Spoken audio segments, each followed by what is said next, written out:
Selamat sejahtera kepada para juri. Saya Sia Juping dari SJKC Beras akan membentangkan mengenai kajian tindakan yang bertajuk keberkesanan penggunaan kata Shango dalam meningkatkan padanan penguasaan huruf besar dan kecil dalam kalangan murid prasekolah. Isu yang dihadapi oleh saya semasa mengajar di dalam kelas adalah murid mengalami masalah dalam memadangkan huruf besar dan huruf kecil semasa proses PDP berjalan. Ini dalam skop Bahasa Melayu Tunjang Komunikasi Prasekolah ada menekankan murid perlu mengenal pasti dan menyebut huruf kecil dan besar. Di sini standard pembelajaran yang ditekankan adalah murid perlu faham dan mengetahui yang mana satu adalah huruf besar dan kecil serta dapat memadangkannya. Okay, so untuk murid saya mendapati mereka tidak dapat memadangkan huruf besar dan kecil dengan berkesan. Melalui pemerhatian, saya mendapati bahawa murid menghadapi masalah dalam memadangkan huruf besar dan huruf kecil semasa proses PDPC berlangsung. Dan pada masa yang sama, mereka kurang melibatkan diri secara aktif semasa proses PDPC berlangsung. Salah satu faktor yang saya boleh nampak adalah setelah sekolah dibuka lah, mereka kurang menunjukkan motivasi semasa belajar, semasa PDPC berjalan. Di sini adalah pemerhatian saya dengan inquiry kendiri dan refleksi saya. First, untuk pemerhatian, murid menghadapi masalah dalam memadangkan huruf besar dan huruf kecil semasa proses PDPC berlangsung. Inquiry kendiri yang pertama saya adalah apakah latar belakang murid ini?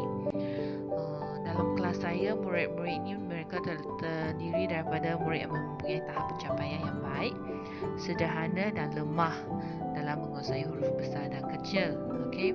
Apakah tahap yang perlu dikuasai oleh murid sebelum murid mempelajari kemahiran suku kata? Di sini mereka perlu menguasai semua huruf besar dan kecil dan juga berjaya memadangkan huruf kecil dan huruf besar yang betul dan berpadanan supaya untuk kemahiran seterusnya seperti suku kata, mereka juga dapat mempelajarinya dengan lebih senang sebab basic yang paling penting yang perlu dikuasai oleh mereka adalah mempelajari huruf besar dan kecil sebelum mereka maju mengorak langkah untuk mempelajari kemahiran seterusnya. Dan mengapakah murid kurang mahir dan tidak dapat memadangkan huruf besar dan juga huruf kecil? Di sini murid saya mengalami kekeliruan dalam memadangkan huruf besar dan kecil, khususnya bagi huruf seperti B, D, Q, G, L, I, J dan E. Ini adalah sebilangan sahaja. Untuk huruf-huruf ni mereka terkeliru. Untuk B mereka akan tulis huruf besar untuk D, dan Q pula mereka akan tulis huruf besar untuk G. Di sini saya boleh nampaklah kekeliruan mereka dalam memandangkan huruf ini. Dan inquiry yang seterusnya, mengapakah kaedah yang digunakan sebelum ini tidak dapat membantu mereka dalam menguasai padanan huruf besar dan kecil? Disebabkan oleh masalah COVID-19 itu pandemik ini, saya menjaga jarak SOP. Untuk budak, saya tidak galakkan mereka duduk bersama-sama dan mereka hanya boleh belajar di tempat masing-masing. Jadi interaksi sosial di mana antara budak tidak ada, kurang. Dan semasa sesi PDPC, saya hanya menggunakan flashcard untuk murid mempelajari. Sebagai contoh, semasa saya mengajar, saya tunjuk kad huruf Q, huruf kecil Q dan di tangan murid-murid ada kad huruf besar. Mereka perlu memilih jawapan yang betul dan dibawa ke depan untuk ditambah di papan putih. Okey, tetapi semasa sesi ini dijalankan, saya mendapati mereka menghadapi kesukaran untuk memilih jawapan yang betul untuk dibawa kepada saya. Okey, dan kaedah pengajaran yang saya banyak gunakan pada masa ini adalah banyak kepada chalk and talk sahaja. Okey, sebab kekhawatiran berlakunya jangkitan COVID-19 dalam kalangan murid prasekolah. Okey. Dan pemerhatian kedua yang saya perasan adalah murid kurang melibatkan diri secara aktif semasa proses PDPC berlangsung. Kenapa mereka kurang melibatkan diri? Sebab pertama, ditegah untuk berinteraksi banyak dengan rakan disebabkan oleh masalah SOP dan kurangnya unsur yang menarik dalam aktiviti yang dijalankan. Seterusnya, pemerhatian yang seterusnya, setelah sekolah dibuka, murid menunjukkan sikap kurang motivasi semasa belajar padanan huruf. Yang ni dalam 16 budak saya memang perhati banyak dalam kalangan mereka yang kurang motivasi. Mengapa mereka tidak bersemangat? Saya ada tanya sendirilah. Saya dapati daripada parents jugalah yang murid-murid ini mereka semasa di rumah, khususnya last year, tahun lepas,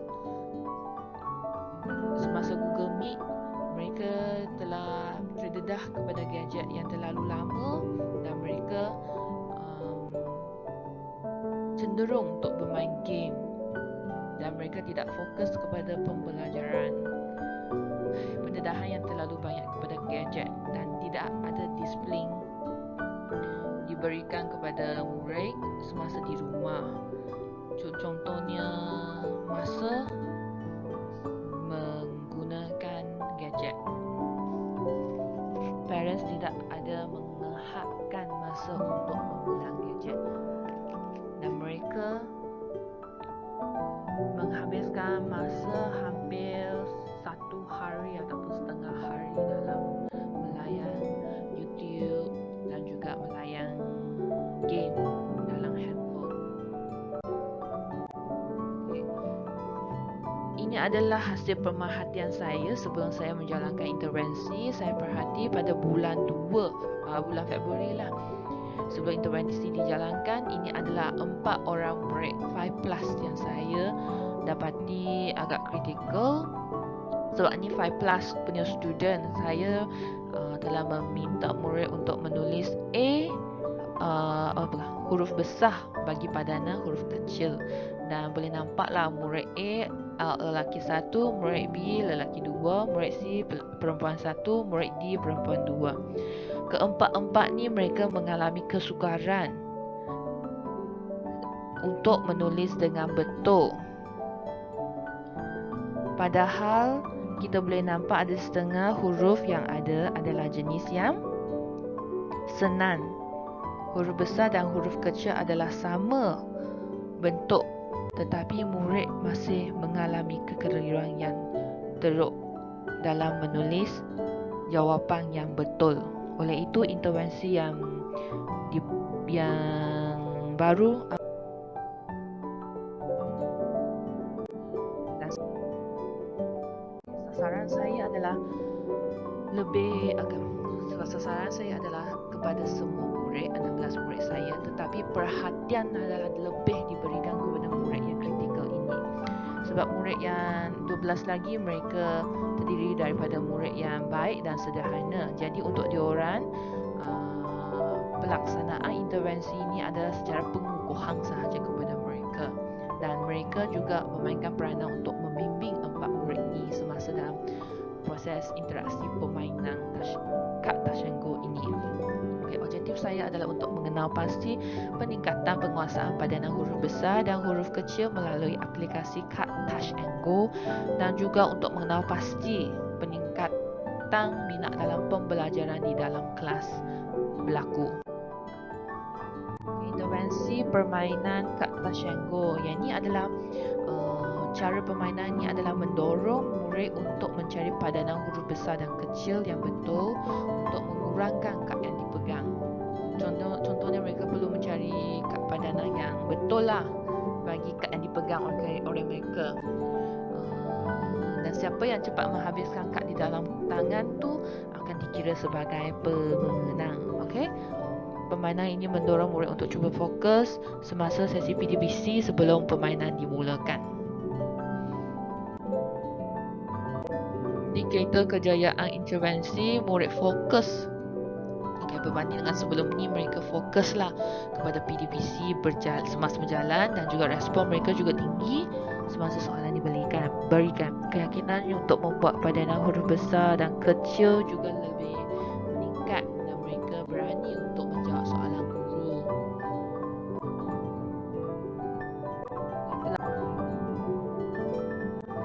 Laksanakan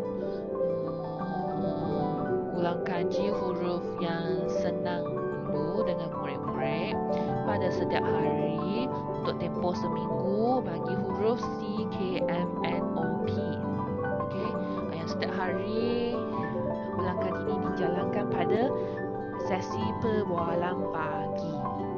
Okey, untuk satu minggu saya akan mengulang kaji huruf yang senang, di mana huruf besar dengan huruf kecil tidak banyak beza. Jadi murid senang untuk mereka catch up.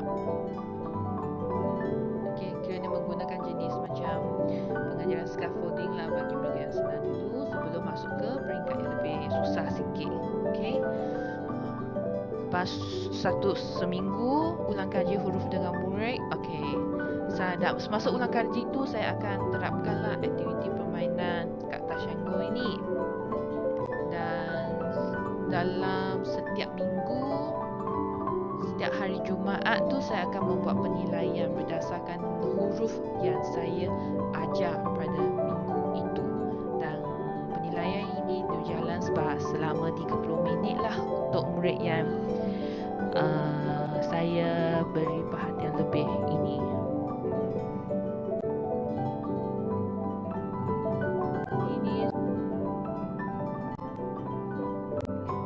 Dan selepas pelaksanaan kajian intervensi ini, saya kita boleh nampak yang murid A lelaki 1 dia menunjukkan peningkatan yang ketara, kecuali bagi penilaian yang kelima kita boleh nampak dia tersalah tulis. Okey, tapi dia boleh detect sendirilah dengan cepat, cikgu yang ni saya salah, boleh tak saya padam tulis semula. Tapi saya tidak benarkan dia buat demikianlah sebab ini adalah penilaian dan masa dah hampir sampai. Jadi saya tak bagi dia padam, saya suruh dia tulis jawapan yang betul di tepi. Okey. Untuk murid B lelaki 2 ini, dia juga boleh menjawab dengan betul. Tetapi dalam in the middle lah of menjawab soalan tu, dia perlukan sedikit bantuan daripada kak lah untuk mengenal huruf tu supaya dia boleh tulis jawapan dia dengan betul. Satu, dia dari segi keyakinan diri semasa menulis boleh nampak dia dah meningkat dan dia juga yakin untuk menulis. Murid ni pun sama menunjukkan pencapaian yang tinggi. Masa intervensi yang dijalankan, saya boleh nampak yang minat diorang untuk belajar tu meningkat dan semangat mereka belajar pun lebih tinggi berbanding dengan sebelum ni.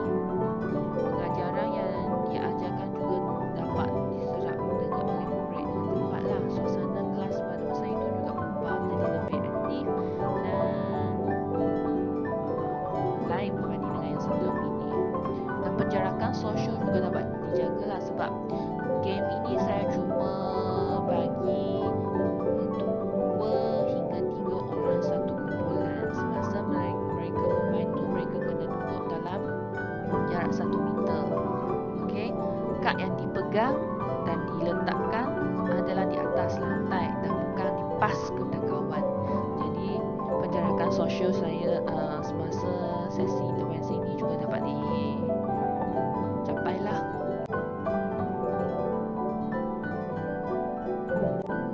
Dan saya melihat kembali kepada semua aktiviti saya ni, saya mendapati yang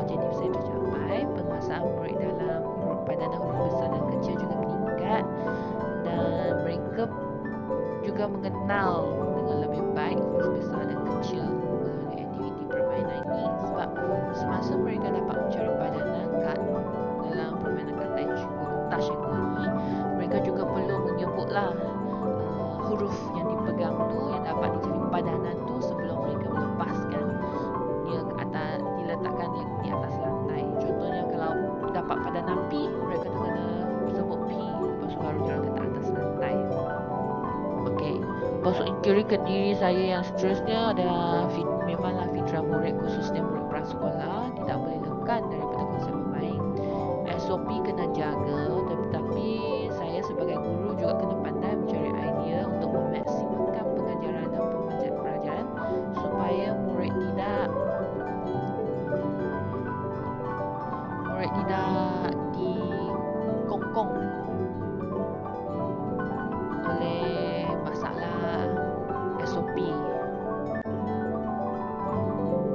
Semula saya dan sepanjang intervensi ini adalah proses PDV pada masa depan harus diubah ikut SOP dan tidak mengetepikan fitrah semula jadi pembelajaran murid prasekolah. So, jadi untuk yang kita sebagai guru prasekolah, jika kita nak jaga SOP, kita jangan lupalah, kita perlu banyak buat intervensi, kita perlu banyak mencari idea supaya fitrah murid bermain tidak dilupakan dan mereka dapat mempelajari ilmu dengan menjaga